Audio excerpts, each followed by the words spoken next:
Hello, welcome back once again to Map Quickie. Today's map we have a well coastal desert village.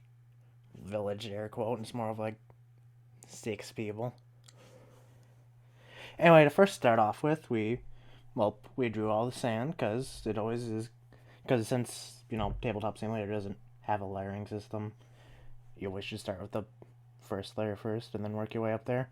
After that, we went on to the coast, and unlike last video, this video I actually do show off fixing the coastline with a bit of, you know, small, like smaller blue lines to show, the coast more clearly.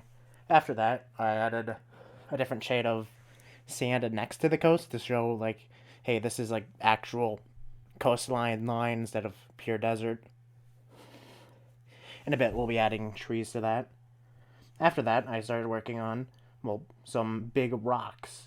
Because, we're not there yet, but people, the village, more specifically, is going to be living within these rocks due to, the in world reason is because, desert's a hostile environment and, it's easier to temperature control the inside of a rock than, the drastic highs and lows of a rock.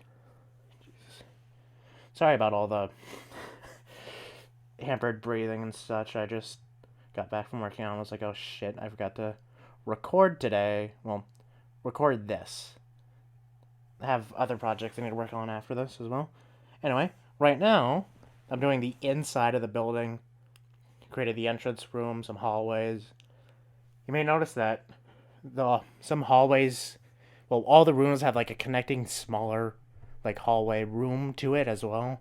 That's for security reasons. Well, in world is for security reasons because, well, it's like a small little choke point. I may or may not be using this later against or for my players. Don't tell them that. Though probably like 3 of them are going to be watching this video. Huh? After that, we go to the middlemost rock and are starting to put a little watchtower on it. It's a coast, and ships come in, and watchtowers up with that.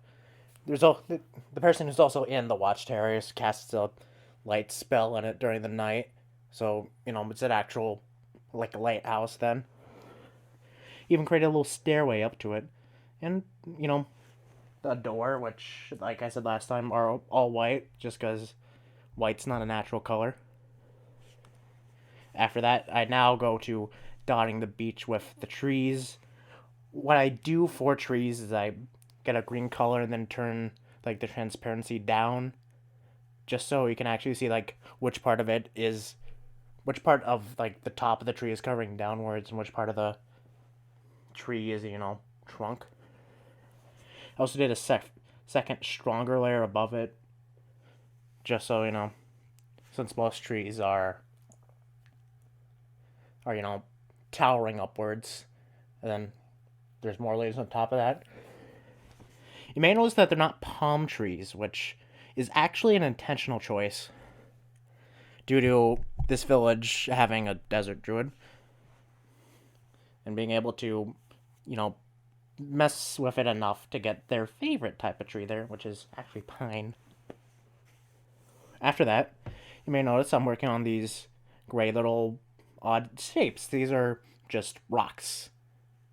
They work as a pathway because that sand is hot, like hot, like hotter than actual desert sand. Because once again, druid, and you have to have a safe way to walk past it. I mean, the coast is fairly like actual regular temperature, but like the darker stuff is, well, you might get blisters on it, like standing in it for like a minute or two. Anyway, now we wait as I draw them all in. Like usually when you do odd shapes and such, or like any shapes, do the outline. Do the outline of it first, then draw in. I do this especially with flooring as well, just so I know like how the room's gonna look beforehand. And like if it doesn't work, then that lowers the amount of effort. I also added 2 rocks to the actual coast, along with some actual wooden walkways just to make it easier to get across from it and such. And that's it.